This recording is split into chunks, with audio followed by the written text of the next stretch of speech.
So, in November of 2021 was the starting point of my self-improvement journey, but more importantly, when I was first introduced to the red pill. And shortly after that, going into 2022, I'd spend that entire year working on myself and trying to become more attractive and just build myself in every single aspect that I could to potentially have more success with dating and in my dating life. Fast forward going through that, and then a little bit of 2023, I continue. And then I would say in the latter half of 2023 was when I started to actually try, after doing a little bit of self-improvement, and put myself out there. And with that, I started to go out on a few dates here and there. And then I'd continue that going into 2024, where starting in February to, I would say, about the beginning or mid of July, I would go on a lot of dates and I would go on my own little generational run. And throughout that time that I was dating, I would deploy a lot of the tactics that I had learned from the red pill. But as I was going through each date and me trying to get to know each girl that I was talking to, I realized over time a lot of things. And now when I'm recording this video, that I've come to realize, now that I look back, how overrated the red pill actually is, in my opinion. And so in today's video, I wanted to go ahead and share with you guys a couple of reasons as to why I think that is, as somebody that swallowed the red pill fucking whole. Like, at one point, bro, I was pretty fucking extreme. But now, I would say nowadays I'm pretty leveled out and I've calmed down and I've gone past the red pill rage. So without further ado, let's go ahead and let's dive into the video and why I think the red pill in 2025 is overrated. The first reason why I think the red pill is overrated is because it turns a lot of men bitter. And the reason why I'm saying this is because when I first stumbled upon the ideology of the red pill and I started consuming a lot of this type of content online, I would then take a lot of what these guys are saying and I would try to make some sort of correlation with what they were saying in my own life as to why this girl rejected me, or why this girl didn't want me, or why I was hardly ever chosen by a woman. And once I made those correlations, and a lot of it at the time started to make a lot of sense, I noticed what came with that was a couple of negative feelings. I noticed I started to carry a lot of anger, bitterness, and resentment towards the opposite sex. But obviously I would never show it on the surface. But when I was by myself, I would always be upset at the fact that whenever I was the better version of me and I was out on a date with a girl and a girl would tell me these nice things about me or give me compliments, I would literally think to myself in that moment, or shortly after the date was over and on the drive home, I would think to myself, I'm like, damn, the only reason this woman even cared to go out on a date with me or is even fucking with me is because of who I am now. But if I was the more depressed, out of shape, non-ambitious dude that I was when I was younger, she would not fuck with me. And with that, obviously, it made me feel some type of way. And I started to notice that even the guys out there that have a lot more dating experience than me, that are doing a lot better than me in life, and I, every once in a while come back and visit their content, I realized that they're the same dudes. Like, they still carry a lot of these negative feelings, and I could just tell through their content. And bro, it's just not the case with all women. Don't get me wrong, like, women have their own fair share of problems just as much as us men do. Like, don't ever let a woman tell you that they're fucking perfect, because they're far from it. But it's like, they're not as bad as they're made out to be online.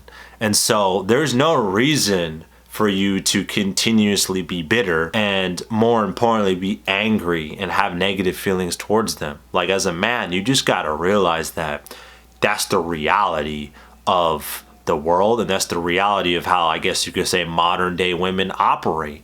And so you can either choose to continue to have those negative feelings and indirectly have it come off on a date or when you're trying to deal with a woman, or you can learn to accept it for what it is, and you can rise above it and be like, you know what?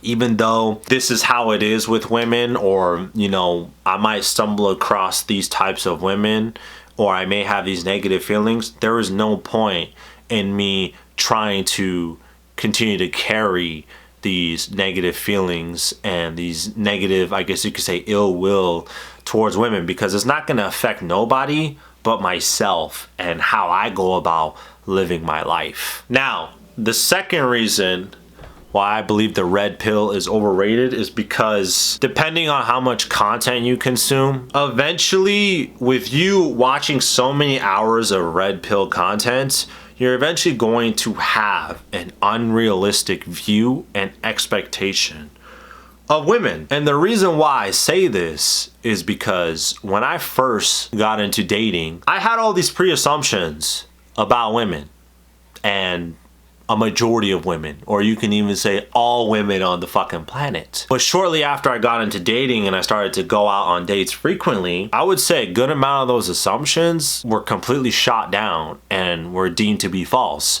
Because a lot of the stuff that these guys say online that women are going to do to you or they behave this way, I did not experience in my life, bro, at least in my city and in my area. And so once I realized that, I decided to pay attention and even do some research about where a lot of these red pill content creators are based out of. And that's when I drew the conclusion and I realized that a lot of your favorite content creators, red pill guys, whatever the fuck, dating coaches, they're usually based in the same areas, but more importantly, they're based in what I would call the capitals of degeneracy.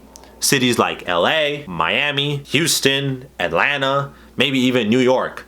And so I realized those areas, not only are they superficial, but they're overfilled probably with a certain archetype of woman. And so to you watching this video, bro, you have to realize that a lot of the women you may come across, if you don't live in these major cities, they probably are not going to have half or even quarter of the red flags that a lot of these guys say that women are going to have. Obviously, women are going to have their fair share of red flags, but even then, if they have some of these red flags, it might not even be the case, or it might not be as bad as you even fucking think, because unless she's like some social media brainwashed girl where she only values superficial materialistic things, I don't think you're gonna have too hard of a time talking to girls and putting yourself out there and actually being able to get yourself to go out on dates. Because with the women in my area, I haven't had anything crazy happen. Like, I haven't had any like rude or like super bad or superficial women that I've dealt with when I was out on a date, except maybe one, but she wasn't even in this fucking city. She was from fucking Sacramento. So that's another reason why the red pill is overrated, is because depending on how much of the content you consume, eventually over time you're going to deem that to be the reality. And as we all know, if you believe something, it's going to manifest into your reality. So if you have all these negative viewpoints and these negative feelings towards women, your reality is going to manifest negative experiences. So just be careful when you're consuming this content, bro, because I promise you, not all women or a majority of women behave in the way that these guys are saying that they behave. Because if that was the case, then why isn't there a guy we know out there that dated every single fucking woman on this planet? A lot of the times it's just generalizations and assumptions. So don't always buy into it. The third and final reason is because it gives a lot of men a false reason to get into self-improvement. So like, for example, right, I'm sure you guys have seen throughout the years on TikTok where a lot of dudes will post about how they're going through a breakup and then they get into a gym and they have this crazy transformation. But the reason why they got into the gym was because they got their heart broken. Or you see other dudes who got their heart broken and then all of a sudden completely changed their life. Like they start making a whole bunch of money, driving these nice cars, buying these cool materials and designer stuff, living a completely different life. But the only reason they were able to do that is because they got their heart broken. And the reason why they wanted to change their fucking life or get into shape is because they wanted to make that girl regret it.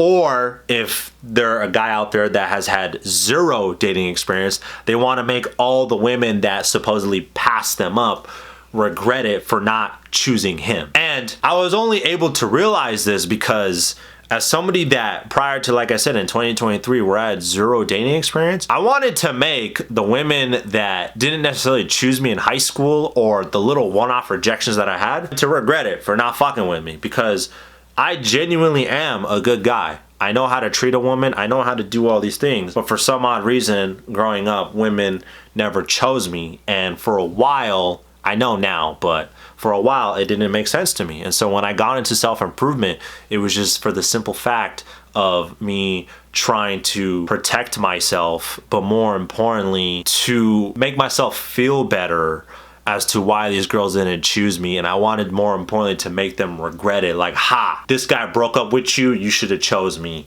And then on top of that too, I noticed a lot of guys, when they get into the whole self-improvement thing, they start to build a false sense of ego. Like they start doing shit for the wrong reasons. And so when I started to realize why I was doing the whole self-improvement thing, I didn't necessarily want to do it for those reasons anymore. And I think it especially changed after I did garner some dating experience, because eventually I got to the point where I proved to myself I am attractive to women. But since I pretty much accomplished that reason why I initially got into self-improvement, I had to think to myself, I'm like, why do I want to continue getting better? And now my sole reason, I just want to be able to become the best possible version of me, so that when it's all said and done, when I'm on my deathbed, that I have no regrets, and that when I meet God and I potentially meet the other version of me, when we shake hands, I want it to be like as if we've known each other our whole life.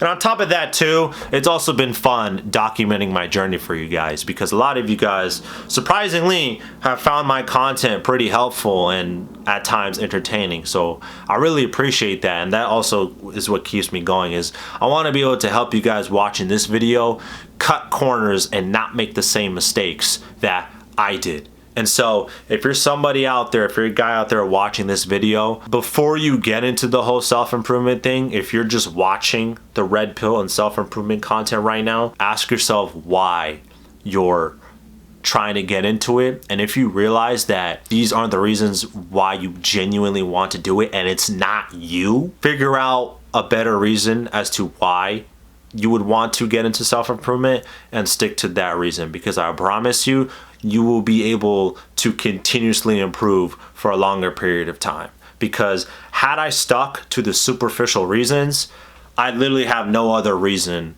for me to continuously improve. Sorry about that, boys. My camera ran out of storage, so I had to go ahead and clear some stuff out. But before I go ahead and wrap up this video, because that's pretty much all the reasons I had to share personally, I do want to mention one thing, and that is there is definitely a positive benefit in terms of you consuming some of this content.